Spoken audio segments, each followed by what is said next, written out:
Hi guys, Jane here. Welcome to a new video. I am going to be talking about persistent depressive disorder.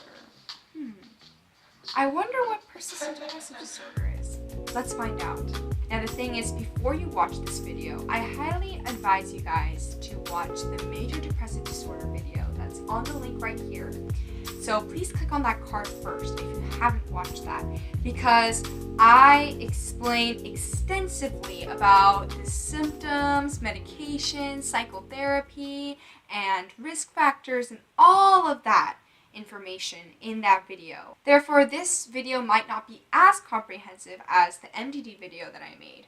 However, it's going to be talking about the key differences and the unique characteristics that PDD has. So if you want to comprehend this video better, I highly advise you to watch my Major Depressive Disorder video first before you watch this one. Disclaimer: I am not a mental health professional, therefore please do not use this video as a diagnostic tool.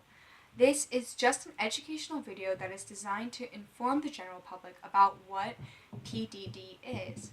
Now, given that I'm not a mental health professional, please feel free to leave any comments, experiences, additional information, or even corrections down below so that this can become a more educational platform.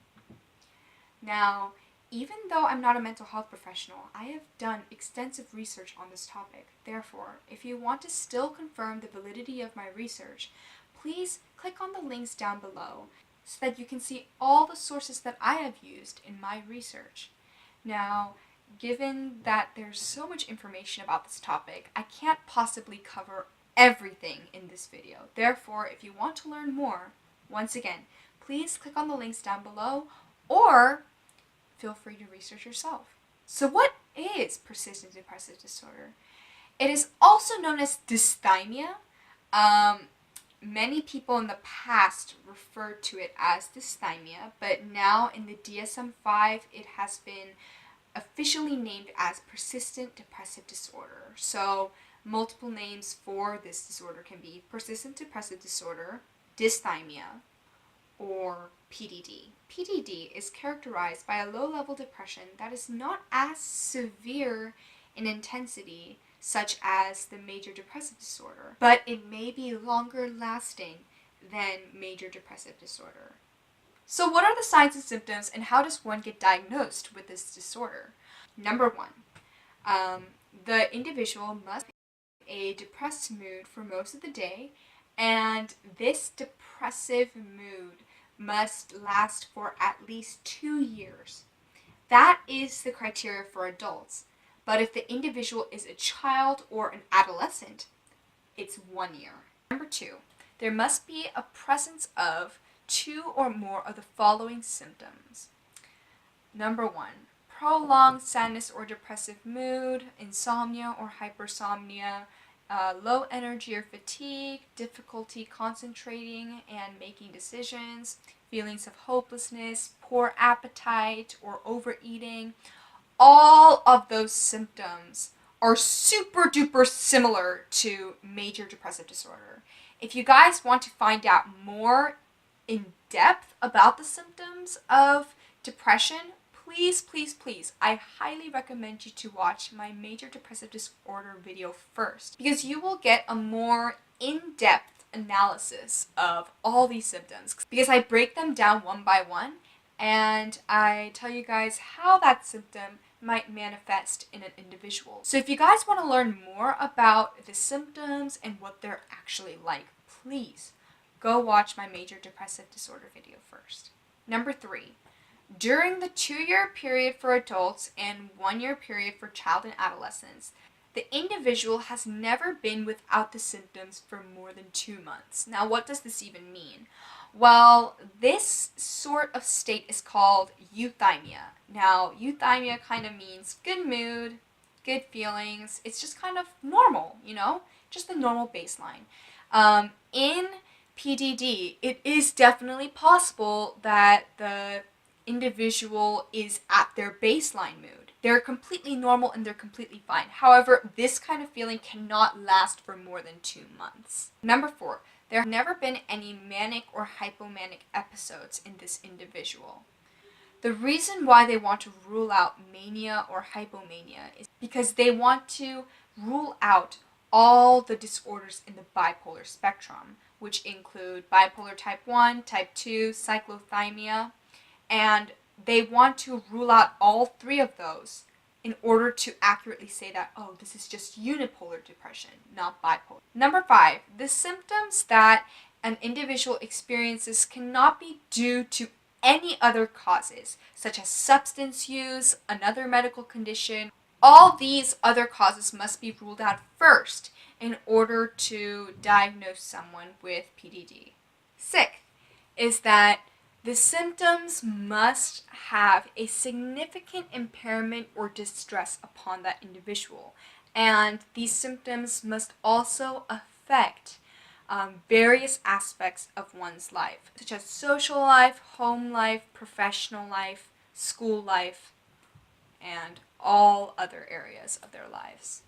Now, as far as risk factors, psychotherapy, and medication goes for PDD, it is so similar to major depressive disorder. That's why, please, if you haven't already checked it out, please check my major depressive disorder first so that you guys can get a more in-depth view of what a person with PDD might go through, because they're so similar with MDD that they can overlap.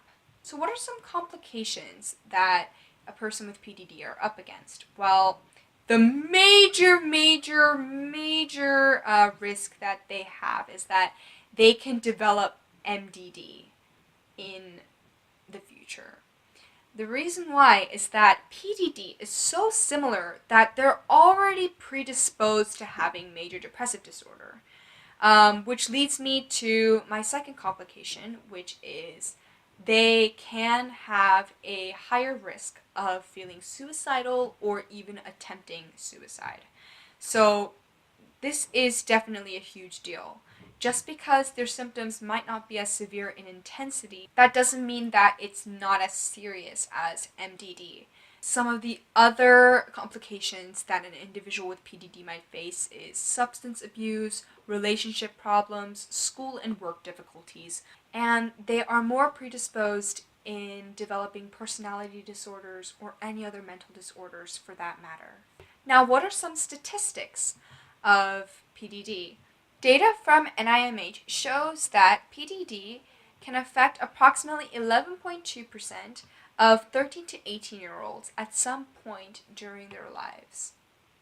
Also, studies from NIMH show that girls are more likely to develop PDD in their lives than boys. Now, what are my final thoughts about PDD? So the key takeaway is that although PDD may not be as severe in the intensity of the symptoms as MDD, that does not mean that it's less serious overall. I know I said this earlier in the video, however, they are way more predisposed in developing clinical depression, basically major depressive disorder, than other individuals that don't have it. So it's because of this predisposition that we must be very aware and that we shouldn't disregard PDD. Now, I just wanted to clear this because it was always at the back of my mind, but I don't know if you guys have seen my cyclothymia video, but they're super duper similar. Cyclothymia and PDD are really similar in the respects that they're like the less severe versions of the major biggies, such as major depressive disorder and bipolar disorder. Now, the thing is, I accidentally said dysthymia in my cyclothymia video, and if you guys want to check it out, go for it. Anyways, in that video, I say dysthymia. I didn't mean to say dysthymia as in the disorder. I just wanted to describe the low-level depression that people with cyclothymia experience that are not as severe as major depressive disorder, but lower than their baseline. I needed to find an adequate word to describe that whole depression aspect of cyclothymia. And so for a lack of better words, I just put dysthymia because dysthymia really fits that description where it's less intense than major depressive disorder, however, it is lower than someone's baseline. And I know in the video I clarified that I'm not talking about the disorder, I'm just talking about the general impression of the depressive state in cyclothymia, but I just felt like I owed you guys a verbal explanation of this. So I hope this clarification clears out all misunderstandings of that video. So this is an extra clip. This is not really part of persistent depressive disorder, but this is just an overview of all the mood disorders that we've been discussing so far. I know that the colors might be confusing you, so I'm just going to explain what each of the colors represent.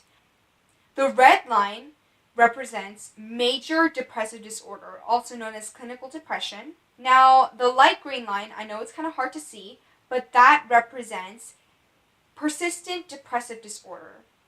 The purple line represents cyclothymia, and the light blue line, I'm so sorry if it's hard to see, but it represents bipolar disorder. The y-axis of this graph is the mood intensity, and the x-axis of this graph is time. Now, the middle line is someone's baseline. It's basically the person's normal mood. Now, the thing is, the red line, which is major depressive disorder, they have periods of very intense depression. So you guys can see the really, really low valleys on the graph, and that is a key characteristic of major depressive disorder. But the thing is, right on top of that, you see the light green line, and that represents persistent depressive disorder. Their valleys aren't as low as the valleys of major depressive disorder. However, they definitely are lower than the person's baseline, which is represented by the middle line that's slashing through all the graphs. Now, if you guys see the light blue line, that represents bipolar disorder. You guys see very high mountains and low valleys for this one.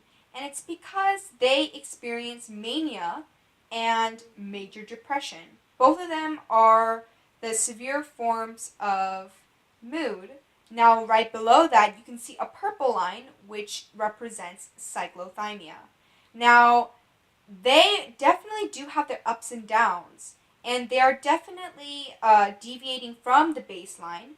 However, the hills of cyclothymia isn't as high as the hills for bipolar disorder, and that also goes same for the valleys. The valleys of people with cyclothymia are not as low as the valleys of people who have bipolar disorder. So as you can see, this graph represents 4 common mood disorders all in one graph. The reason why I wanted to show you guys this graph is because, although it's not neat, and I'm so sorry, the reason why I wanted to show you guys that is because I just want you guys to see the bigger pictures of things. And this is the bigger picture. Of all the things that we have discussed, this is basically the outline and the comparison of all the mood disorders that we've been talking about. So that's a wrap for today. Thank you so much for watching my videos. I make videos every Monday, so please come and check out all the videos that I've made so far, and don't forget to subscribe and hit that bell icon too, so that you'll be notified whenever I make a new video. So thank you so much for all your support, and I will see you next time. Bye guys.